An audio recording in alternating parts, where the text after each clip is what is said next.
and I didn't have to convince President Trump about the need to prevent Iran from developing its nuclear program, putting it underground, and being able to launch nuclear-tipped missiles at the United States. He understood that.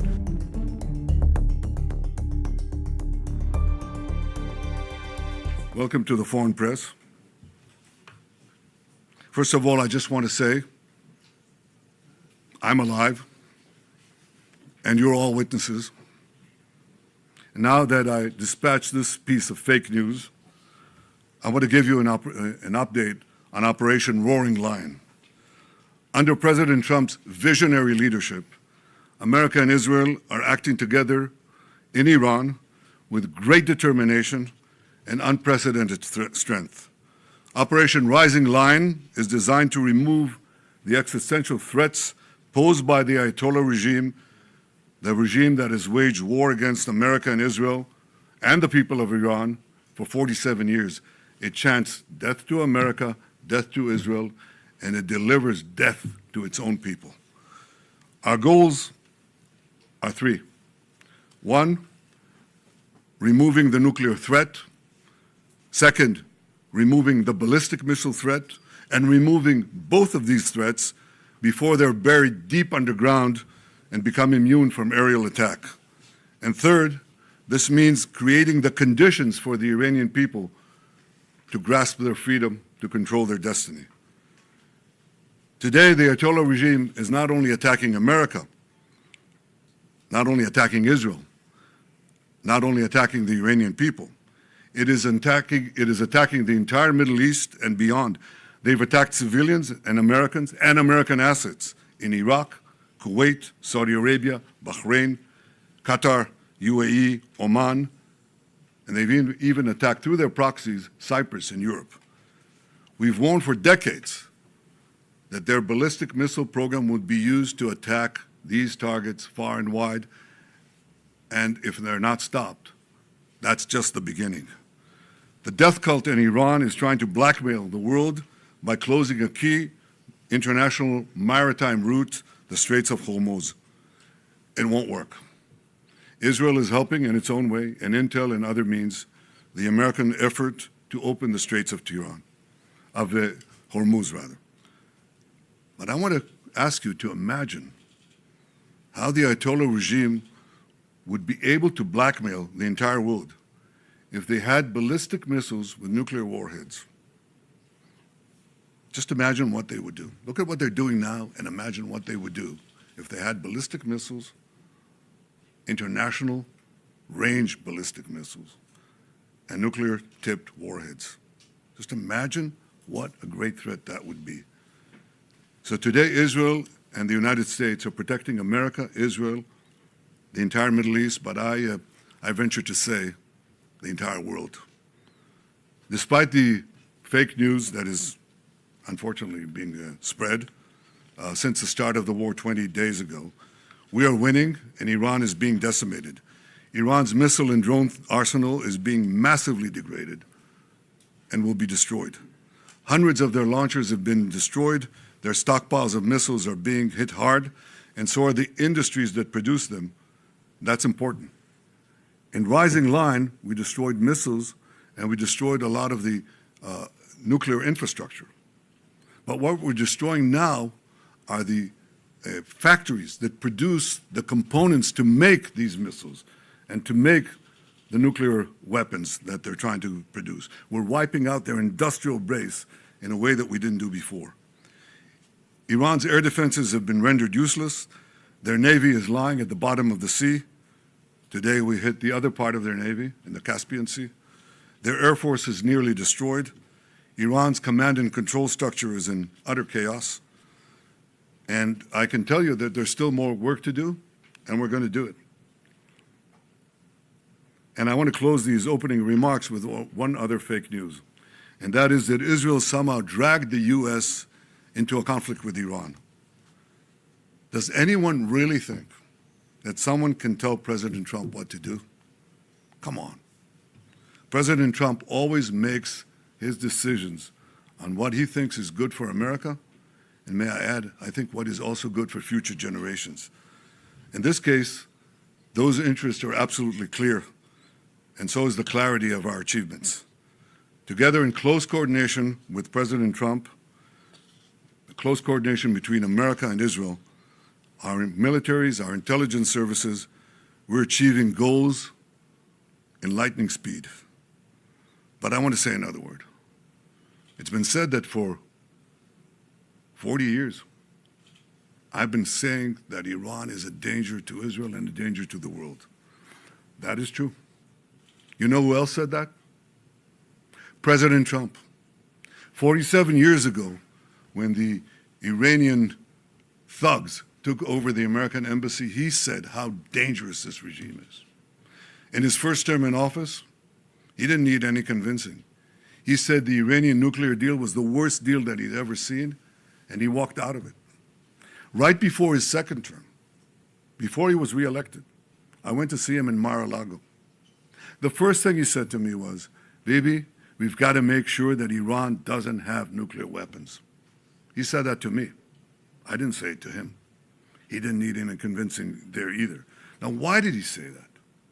Because for more than 4 decades, this regime, as I said in the beginning of my remarks, is chanting death to Israel, death to America. But they say Israel is only the small Satan standing in their way. The great Satan is the United States of America. And these ideological fanatics, these lunatics, define their raison d'etre, their reason for being, as wiping out Western civilization and America that leads it. They have claimed the lives, they've maimed and wounded thousands of Americans in Iraq and Afghanistan. They killed the American Marines in Beirut. They bombed your embassies. They tried to assassinate the American president, Donald Trump, not once, but twice. Now they blackmail for oil. Just imagine what they would do, what they're capable of doing, if these lunatics had nuclear weapons and the means to deliver them to every American city and every European city and everywhere around the globe. This is a danger for the entire world. It's certainly a danger for Israel. It's certainly a danger for America. We see eye to eye on that. President Trump and I, Israel and America. But I think if people are honest, if leaders are honest, they would understand that we're not only fighting our fight, we're fighting their fight. I speak to dozens of world leaders. Dozens. They all know that. And privately, they all say that. They say that privately, but I say it publicly. The world owes a debt of deep indebtedness to President Trump for leading this effort to safeguard our future. You want a transitional leader that will have a transition. You don't want to replace one Ayatollah with another. You don't want to replace Hitler with Himmler. So I think the question is, will the conditions be created for such a change? I think it's too early to say. And I think in the final account, as I said, it's up to the Iranian people to show that, to choose the moment and to rise to the moment. We can create the conditions, but they have to, they have to explode those conditions at a certain point. It is often said that you can't do revolutions from the air. That is true. You can't do it only from the air. You can do a lot of things from the air, and we're doing, but there has to be a ground component as well. There are many possibilities for this ground component, and I take the liberty of not sharing with you all those possibilities. Would you recognize Pahlavi if the people keep chanting for him in the streets? Well, I'm not going to say who specifically is going to be there, but I think he's been a force for good. He's been trying to get the people to unite for a transitional government, a democratic transitional government, or a moderate transitional government. I hope that it comes to being. I think it's too early to say. Well, I think we have concrete goals, how to do it, how to end it. We want to, as I said, decimate the ballistic missile program, which we're doing, decimate the nuclear program, which we're doing. I think that those are goals that are achievable, but I'm not going to put a schedule or a stopwatch on it. I think we have goals that have to be achieved, and we're not counting the days. But I will say this canard that we drag the United States into it is not just a canard, it's ridiculous. It's just ridiculous. I mean, I think President Trump said it best, and I said it as well many times. There's always a danger in acting. But in conditions of existential threats, there's a much greater danger in not acting. What do you think would have happened if America did not act now? Just imagine what would have happened. In a few months' time, no more than a year, Khamenei, still alive, would have ordered the beginnings of the new nuclear program and the reconstructed ballistic missile program to move underground. Now, it'll take them a little time, maybe a few years, but you can't reach those programs. And they develop intercontinental ballistic missiles, okay? That means missiles that can hit Chicago and New York and Florida and Texas and California. Oh, but they don't have it yet. That's what people said. Right, let's wait. Well, just let them do it, you know. Just wait and let them do it. You won't be able to do it. It's the last moment. No, it takes a little time. I mean, you had a few months to prevent them from doing it and to just decimate these industries and perhaps achieve this transitional government in Iran. So you'd sit back and you say, well, it's not going to happen in the next Thursday, so let's not act. I tell you that there's enormous risk in not acting, much greater risk than acting. And if you think that the oil markets are in trouble today, think of Iran with nuclear weapons and the means to deliver them. Then think of the blackmail that you would endure. I didn't exactly ask, however. Okay, we're going to go to the next question. No, I think it's only fair that this is a serious subject. What is the question? There's one question for, Yeah, go for ahead. outlet. Go ahead. We don't have a lot of time. That's, I don't, this is a war. go ahead, ask. Of course, but you have There are, colleagues that oil, want to ask questions. there are oil fields around the world No, that they're are really- burning. Gas prices are going up. The war is popular here in Israel, is not popular with many Americans. My question was, how do you see this ending? Not why, not even when. What do you imagine the day after? Well, we have achievable goals, and I'm not going to speak about the full battle plans that we have with the United States. We're well coordinated with them. I will say this, that once we achieve our goals, then I have argued, I think, and Americans understand this very well, because we're real partners. I think that what has to be done is to have alternative routes.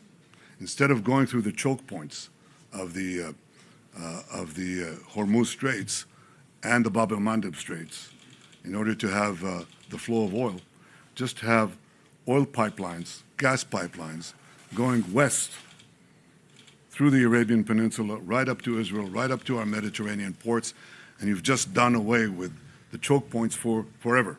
That is definitely possible. So I see that as a real change that will follow this war. But I also see this war ending a lot faster than people think. I think you have to, in war, you have to grit your teeth. Churchill said that democracies suffer from the slumber of democracies, as he called it. And they only wake up, he said, they may wake up only when they hear the gong, the jarring gong of danger, is the way he put it. Well, you're hearing the jarring gong of danger. The jarring gong of danger is Iran gets nuclear weapons and ballistic missiles. That's not a jarring gong. That is an apocalypse. Don't let it happen. And the function of leaders is to stand and tell people the truth, even when things are uncomfortable. That's what you have to do. And you don't always see the danger in time. But leaders are tasked with the task of seeing danger in time and acting on it. And I hope that in time, people will see the wisdom and the courage of President Trump's decision and his leadership, and the fact that we're working together. America is not fighting for Israel. America is fighting with Israel for a common goal, to protect our future, to protect civilization against these barbarians. Well, I'll say two things. Fact number one, Israel acted alone against the Slawiya gas compound. Fact number two, President Trump asked us to hold off on future attacks, and we're holding out. What do we see? What happens if are there any signs that the Iranian regime is cracking? A lot of signs. A lot of signs. I wish I could divulge all of them, but I see that. But will I tell you, will I commit right now that it's going to collapse? I can tell you that we're working to create the conditions for it to collapse. But it may survive, it may not. If it survives, it'll be a lot weaker. There's no comparison. It'll be at its weakest point, shorn of industries that it built over decades, death industries, shorn of many other capabilities that they have, and equipped with the experience, with the knowledge that if they try it again, they'll be hit again even harder. I cannot tell you of the technological developments that we are engaged in to anticipate this and other possibilities. But Israel has shown that it can do wondrous things. And in partnership with our American allies, we can do amazing things, amazing things. As Pete Hegseth, the Secretary of War, said, these are the two most amazing air forces in the world. It's the two most amazing intelligence services in the world. It has the capabilities to confront these barbarians and to outstrip them, both in innovation and, when necessary, in lethality. It's directed, it's targeted lethality. It's going against the killers and as much as possible to avoid civilian casualties. We have those capacities. We're building them for the future. That is what safeguards the future. You know, if people want to be naive, that they don't see the kind of world we're living in. In this world, it's not enough to be moral. It's not enough to be just. It's not enough to be right, you know? One of the greatest writers of the 20th century, someone that I admire a lot, was the historian Will Durant. Now, he wrote many volumes. I read most of them. He also wrote The Lessons of History, very brief, 100-page book, in which he said, well, history proves that, unfortunately and unhappily, Jesus Christ has no advantage over Genghis Khan. Because if you are strong enough, ruthless enough, powerful enough, evil will overcome good. Aggression will overcome moderation. So you have no choice. If you look at the world as it is today, you have to be blind not to see that the democracies led by the United States have to reassert their will to defend themselves and to oppose their enemies in time while there's still time, before the jarring gong of danger wakes them up and wakes them up too late. This is where we are now.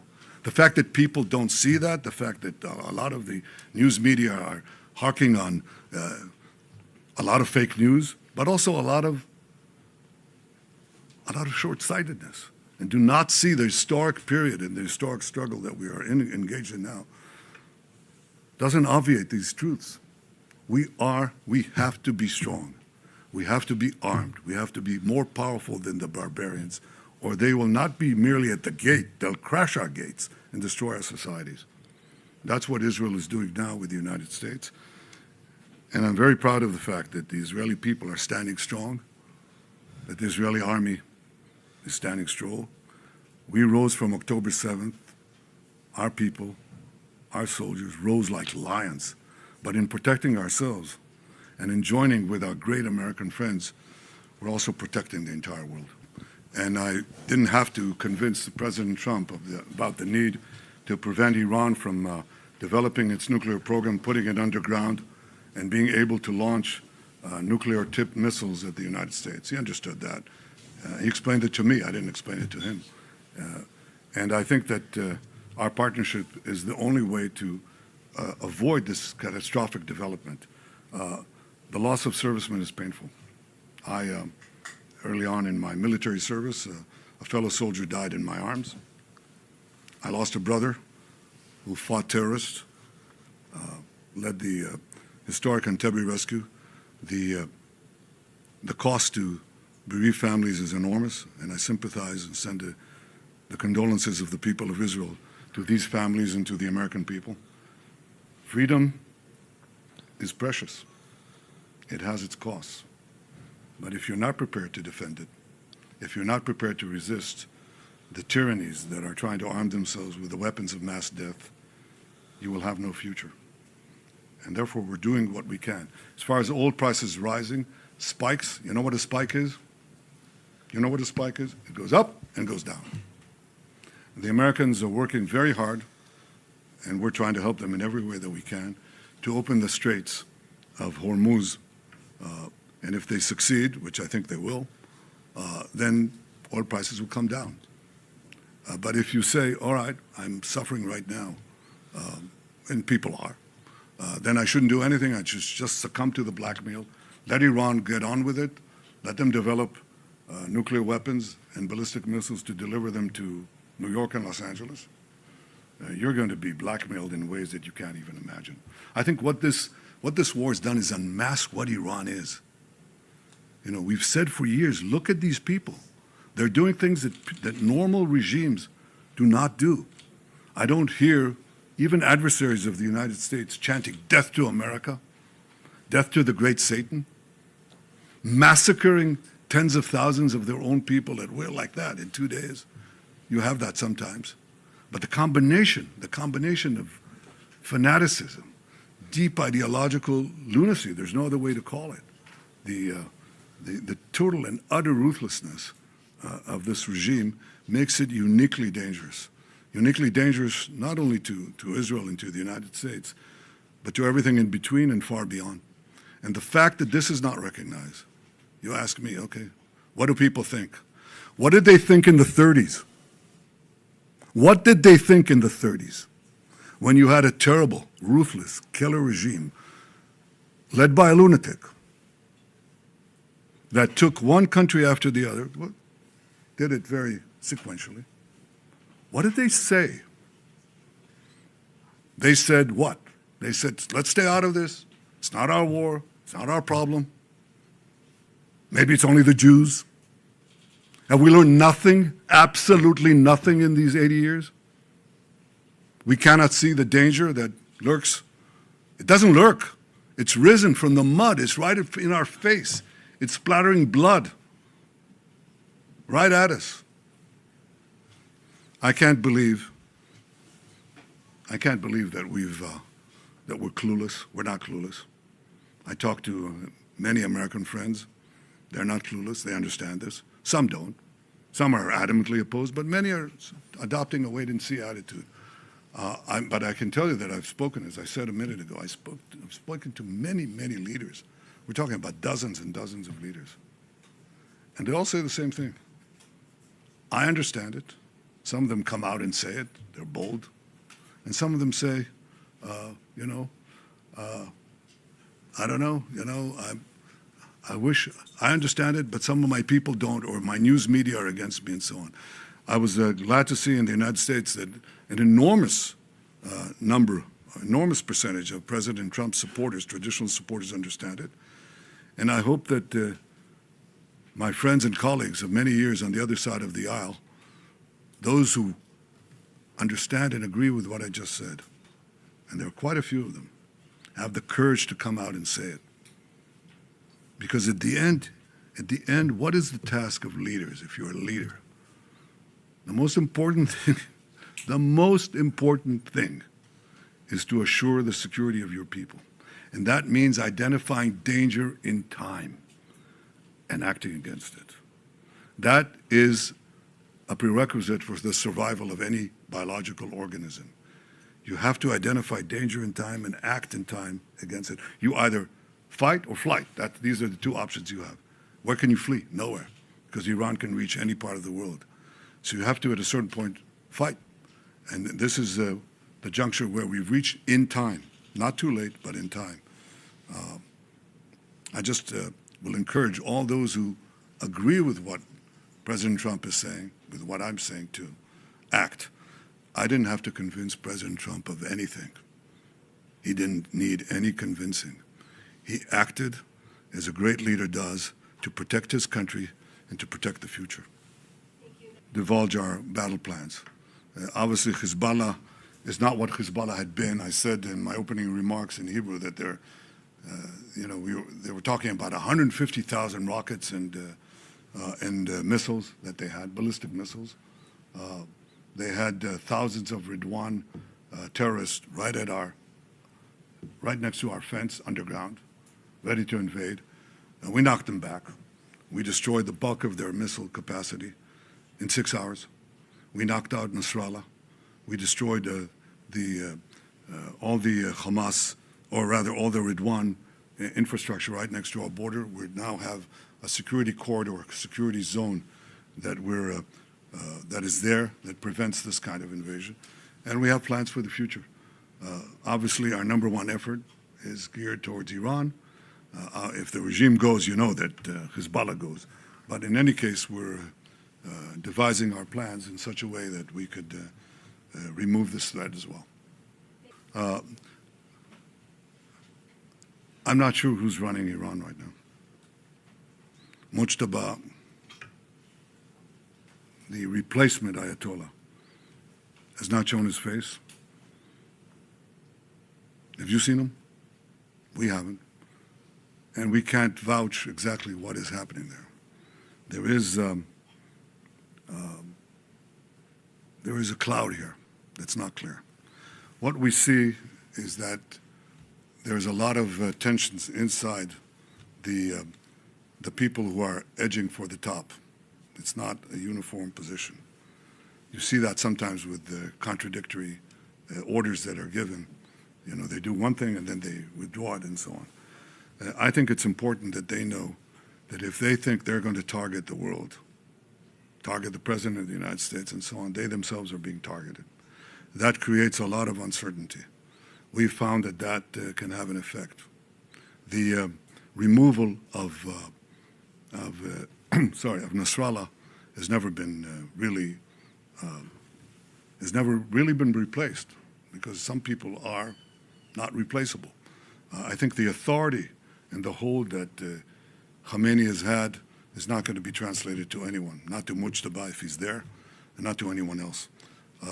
But I think this is part of the effort to crack the regime. It's not going to happen in one day. We're 20 days into this war. Yes, we're seeing cracks. We're seeing cracks, and we're trying to propagate them as fast as we can. Not only in the top command, we're seeing cracks in the field. You know, it's sort of like a hollowed out, rotten piece of wood that's holding on the outside, but there's a lot of rot inside. We're seeing some defections. We're seeing fear and trepidation in the IRGC units that are manning the ballistic missiles. You know why? Because they're afraid to die. They're not all suicidal. In fact, most of them are not.